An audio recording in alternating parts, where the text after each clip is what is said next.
오늘 은혜 받으실 말씀은 요엘 3장 14절에서 21절 말씀입니다.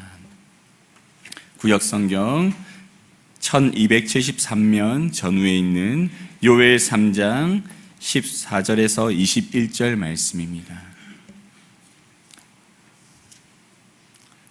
우리 다 함께 합독하겠습니다. 사람이 많음이여 심판의 골짜기에 사람이 많음이여 심판의 골짜기에 여호와의 날이 가까우미로다. 해와 달이 캄캄하며 별들이 그 빛을 거두도다. 여호와께서 시온에서 부르짖고 예루살렘에서 목소리를 내시리니 하늘과 땅이 진동하리로다. 그러나 여호와께서 그의 백성의 피난처 이스라엘 자손의 산성이 되시리로다. 그런즉 너희가 나는 내 성산 시온에 사는 너희 하나님 여호와인 줄 알 것이라. 예루살렘이 거룩하리니 다시는 이방 사람이 그 가운데로 통행하지 못하리로다.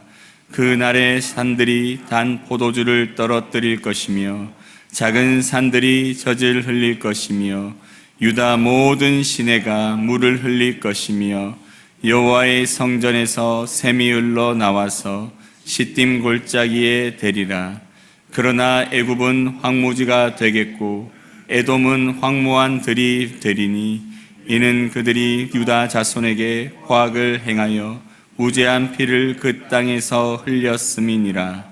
유다는 영원히 있겠고 예루살렘은 대대로 있으리라. 내가 전에는 그들의 피 흘림 당한 것을 갚아주지 아니하였거니와 이제는 갚아주리니 이는 여호와께서 시온에 거하심이니라. 아멘.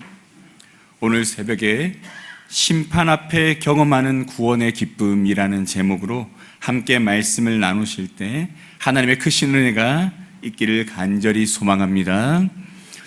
요엘서는 계속해서 여호와의 날에 있을 심판에 대해 말씀하고 있습니다. 여러분은 심판이라는 말을 들으면 어떠한 마음이 드시나요? 두려운 마음이 들지 않습니까? 심판이라는 것은 누군가가 행한 범죄에 대해 자세히 알아보고 그것에 대해 판결하여 그에 응당한 대가를 치르게 하는 것을 말합니다. 그렇다면 하나님께서 우리를 심판하신다고 하셨을 때 이 심판의 의미는 우리가 행한 죄에 대해 하나님께서 판결하시고 그에 응당한 대가를 치르게 하시는 하나님의 사역을 말씀하는 것입니다. 성경에서는 분명히 죄의 삭은 사망이라고 말씀하고 있습니다. 죄에 대한 대가는 사망으로밖에 치를 수 없다는 것을 가르쳐 주는 것입니다.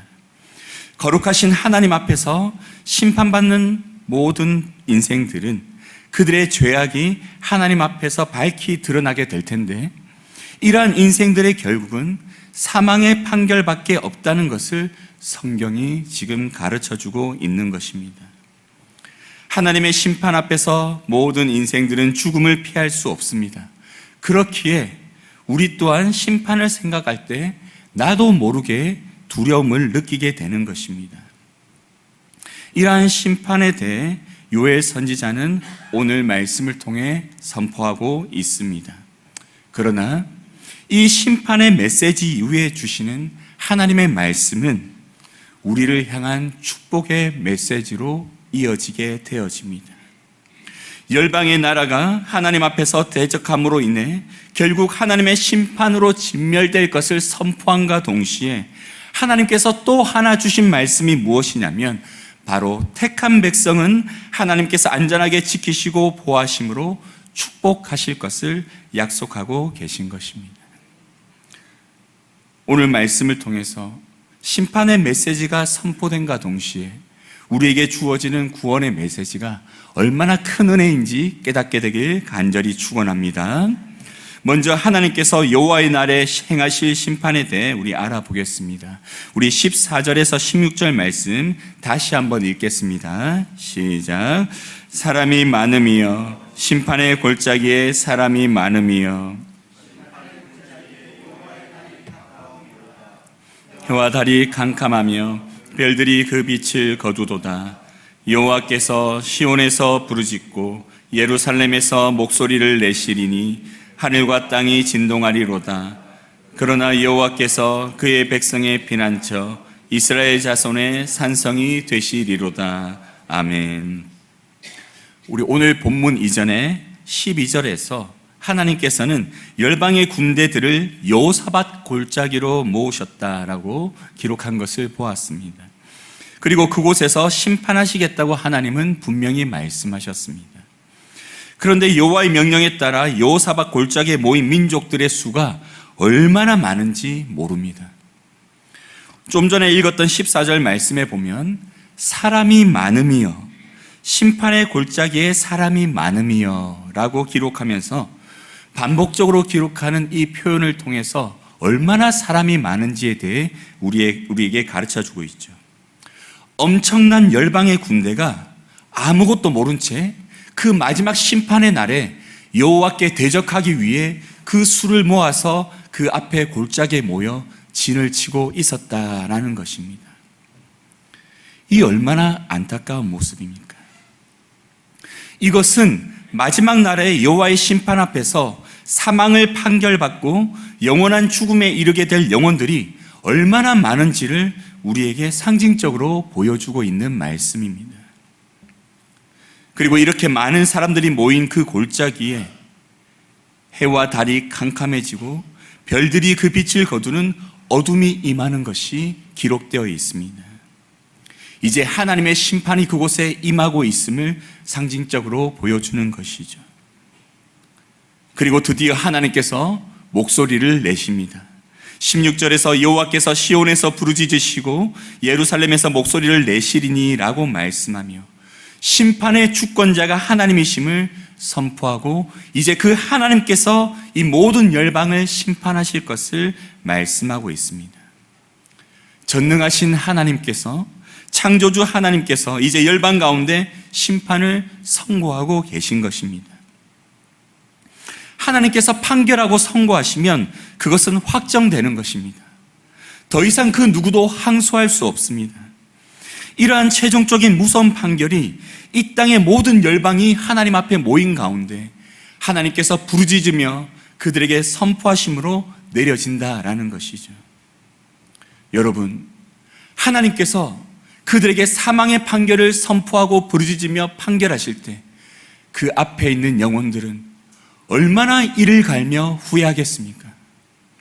사탄의 속임에 넘어가 그들이 옳다고 여겼던 그 삶을 살아온 가운데 결국 거기까지 왔는데 그것이 잘못된 인생임을 그 하나님의 심판의 선고 앞에 깨닫게 되었을 때, 자신에게 남은 것이 사망밖에 없음을 깨닫게 되었을 때 얼마나 후회하였겠습니까? 그런데 여러분, 이 땅 가운데 고난받으며 믿음을 지키며 살았던 믿음의 백성들, 하나님의 택한 백성들은 그 심판의 메시지가 선포되는 그곳에서 하나님의 축복의 메시지를 받게 되어집니다. 하나님께서는 16절 말씀에서 그 심판의 메시지를 선포함과 동시에 이스라엘에 대한 하나님의 보호하심을 기록하심으로 하나님께서 구원하시기로 약속하신 백성에게 하나님께서 어떻게 행하실지를 가르쳐주고 계십니다. 그것은 무엇이냐면 하나님의 백성들에게 피난처가 되시겠다는 말씀, 산성이 되시겠다는 그 말씀을 선포하고 계신 것이죠. 사랑하는 성도 여러분, 주님이 다시 오시는 날에 이러한 은혜가 우리 가운데 있기를 간절히 소망합니다. 주님이 다시 오셔서 이 땅을 심판하실 때 이 땅에 믿음이 없는 모든 인생들, 지금까지 살았던 수많은 주를 알지 못하는 인생들에게는 사망이 선고될 것이나 동시에 그 장소에서 우리에게는 주님이 구원을 선포하시며 영원히 우리와 함께 하실 것을 선포해 주실 것을 믿습니다. 이러한 은혜가 우리에게 반드시 내려질 것을 믿기를 간절히 소망합니다. 계속해서 오늘 본문에서는 열방에게는 무서운 심판의 날이지만 이 믿음의 백성에게 축복의 날인데 이 날이 어떠한 날인지에 대해서 설명해 주고 있습니다. 우리 17절에서 21절 말씀 우리 다 함께 읽겠습니다. 시작. 그런즉 너희가 나는 내 성산 시온에 사는 너희 하나님 여호와인 줄 알 것이라. 그 가운데로 통행하지 못하리로다. 그날에 산들이 단 포도주를 떨어뜨릴 것이며 작은 산들이 젖을 흘릴 것이며 유다 모든 시내가 물을 흘릴 것이며 여호와의 성전에서 샘이 흘러나와서 시딤 골짜기에 대리라.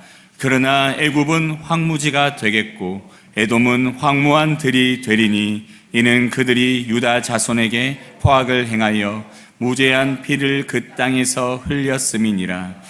유다는 영원히 있겠고 예루살렘은 대대로 있으리라. 내가 전에는 그들의 피 흘림 당한 것을 갚아주지 아니하였거니와 이제는 갚아주리니 이는 여호와께서 시온에 거하심이니라. 아멘. 17절에서 여호와 하나님께서는 이스라엘이 하나님에 대해 분명히 알게 될 것을 선포하고 계십니다.